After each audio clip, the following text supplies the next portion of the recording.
Soon after Columbus landed and continued to return to the New World, other explorers followed. And after that, we see the beginnings of Spanish settlement.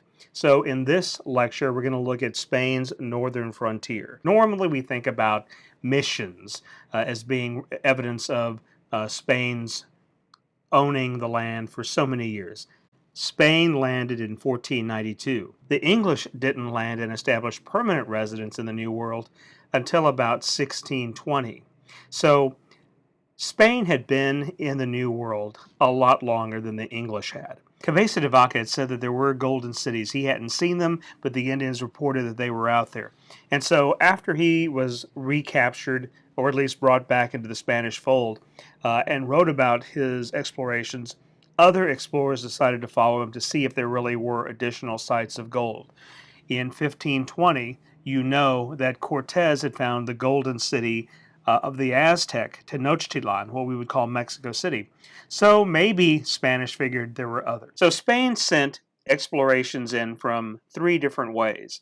Straight up from Mexico, around through the state of where we would call Florida today, and also up from Mexico into what's today the American Southwest. So let's look at these expeditions. The expedition, the De Soto Moscoso expedition, came in from Cuba and Hispaniola over Florida and into probably around what's today Waco. De Soto himself died somewhere in the Mississippi River area and was buried. So his lieutenant Moscoso came up and finished the expedition, and they reached Texas in about 1542. A priest, Fray Marcos de Niza, also following up on Cabeza de Vaca's report, um, did indeed meet some of the people that Cabeza de Vaca had talked about, and again had heard stories of gold and cities, but he had not seen any himself. And he came straight up from Mexico City north into Texas. Finally, the Coronado expedition, probably the largest expedition of this time period. Coronado and his men explored the American Southwest. They were the first Europeans to see the Grand Canyon, for example, and they went as far from Arizona as to modern day Wichita, Kansas. And Coronado was later arrested and tried for cruelty to Native Americans on his expeditions, but he left a legacy of exploration behind him.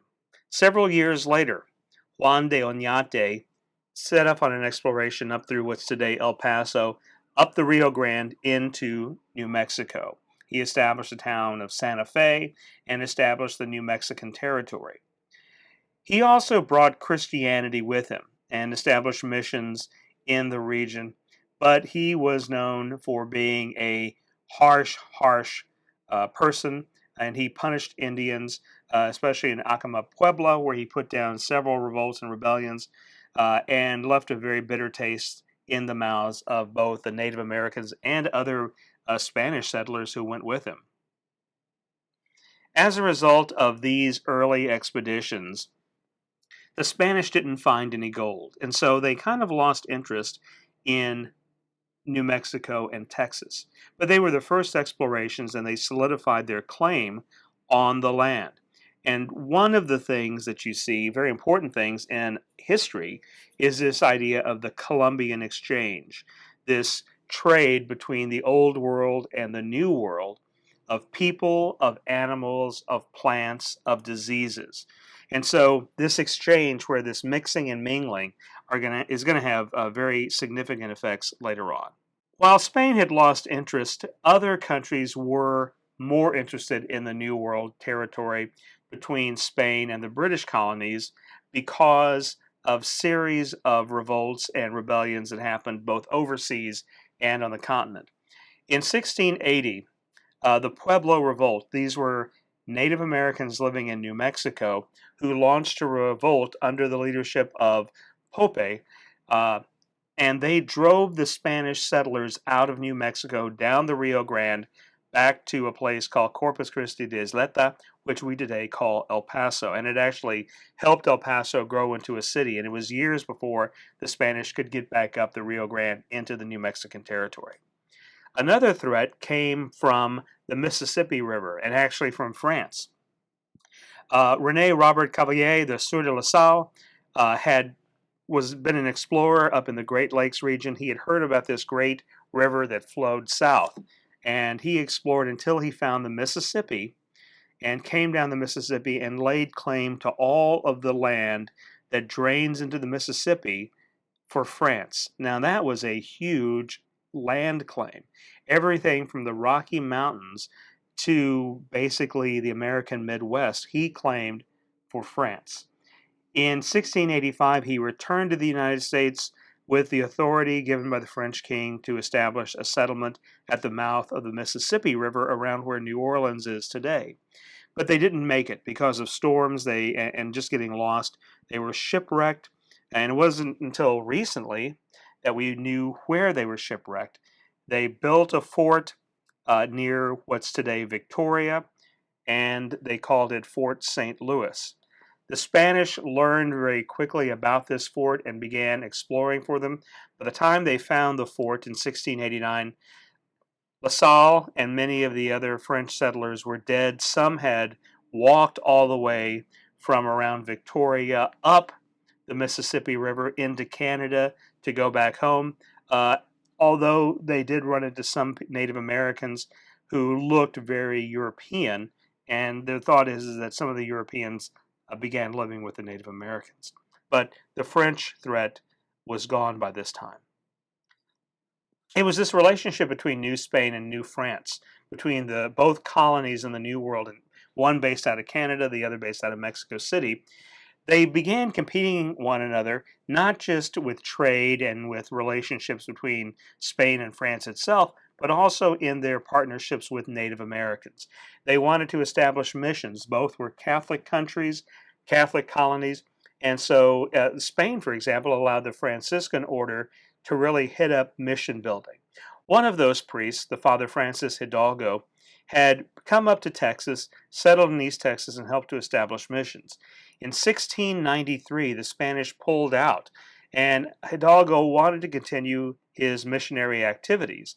In 1711, upset that he was not allowed to continue into Texas, wrote a letter to the French governor in Louisiana asking for permission and help in order to get him back to East Texas. A French merchant named Louis Saint Denis arrived in Eagle Pass on the Rio Grande River looking for Father Hidalgo. Saint Denis and Father Hidalgo had both then been sent to East Texas in order to continue the missionary activities and to establish a trade route from Mexico into Louisiana. They established a midpoint, the Presidio San Antonio de Bejar, in 1718, and very nearby, the mission San Antonio de Valero in 1718. Both of those established the town of what is today San Antonio. In 1719, however, there were concerns, problems, international problems between the French and the Spanish, the so-called Chicken War. The capital of Texas at that time was in what is today Louisiana, in a place outside of Natchitoches, Louisiana, called Los Adais. Supposedly, the French attacked the mission. At least that's what the Spanish priests thought. Actually, it was just a Spanish soldier and some other soldiers who came riding up looking to talk to the missions, looking for help or maybe food, and scared a bunch of chickens. The chickens flew up. The priests retreated because they thought they were under attack. When the Spanish troops from the Presidio came to investigate, they said nothing really happened. But this sets up the attitude and the context of the situation of this immense distrust between French and Spanish settlers and the fear of an invasion. In 1721, the Marquis de San Miguel de Owayo began an expedition into East Texas to reconnoiter and to reestablish settlements along the Camino Real, the King's Highway, as it was called. And this led to a renewed interest in Spanish settlers. And one of the things de Aguayo called for was, how about bringing settlers in from the Canary Islands to settle the region? And this would help the missions and the presidios by bringing in more settlers and giving the missions and the presidios people to take care of. This was at the beginning of the 7-Year War, or at least the 7-Year War came about shortly thereafter. And it ended, of course, with the Treaty of 1763. Sometimes we call it here in the United States the French and Indian War. and it was a war between the Catholic countries and the Protestant country of Great Britain. And so in 1767, just a few years later, the Marquis de Ruby came in and established this regulation for presidios. Presidios are the fortresses. He suggested they close the East Texas missions and presidios because they were too expensive. He wanted to strengthen San Antonio. And the real concern was not the French anymore, because after the treaty, they left the region, but the Apaches. They also wanted to establish trade routes. Pierre Vial's expeditions, Jose Maris's expedition, and the Amanguel expedition were all set to establish trade routes between Native Americans and settlers in Texas. One of the most significant things that happened was the Louisiana Purchase. In 1800, Spain returned Louisiana to France. This was because Napoleon was in power and had forced the Spanish king to step aside and let the Spanish Diet run the country. And he was really kind of in control. He put his brother on the throne in Spain. And so then his brother gave Louisiana back to France. But in 1791, a rebellion in the Caribbean of Toussaint Louverture dashed Napoleon's dreams for a Caribbean empire. What he hoped to do was use the Louisiana Territory to supply all the raw materials to supply the French settlements and colonies in the New World. But he was never able to overthrow Toussaint and the rebellion, and so he just sold the territory to the United States, who was waiting for him to sell it to them. And this resulted in the Louisiana Purchase of 1803. And so the French were no longer a threat. At long last, the French were finally out of the picture. But now they had to deal in New Spain with the Americans, who were hungry for land. Much of what Spain did was a reaction against threats on their gold and silver mines in Mexico. And so they were concerned about the French taking over. They were concerned about now the United States coming in. It was a reaction to the threats against their gold and silver mines. They were also responsible for continued exploration of Texas and the Great American Desert, or the American Southwest.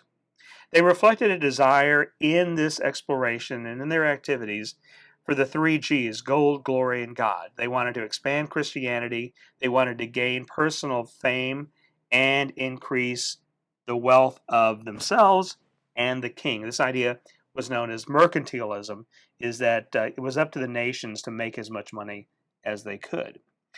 One of the ideas that was a continuation of the Columbian Exchange was this idea of cultural and racial mixing, mestizaje, the people of the Old World, the Spanish, the Africans, who came into the New World and intermixed with Native American people.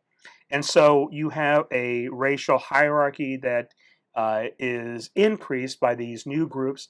And in fact, in your sources, I've listed one of the ideas of how these different castes should fit into the picture. This is called racial mixtures. It's in your sources. The other thing we need to know about are the Spanish institutions have remained. Spain ruled the region for 300 years. So a lot of the names of the physical world, the rivers, the mountains, the plains, the towns, are given Spanish names. And there's also built features. I said towns and other settlements, the missions, all remain Spanish named.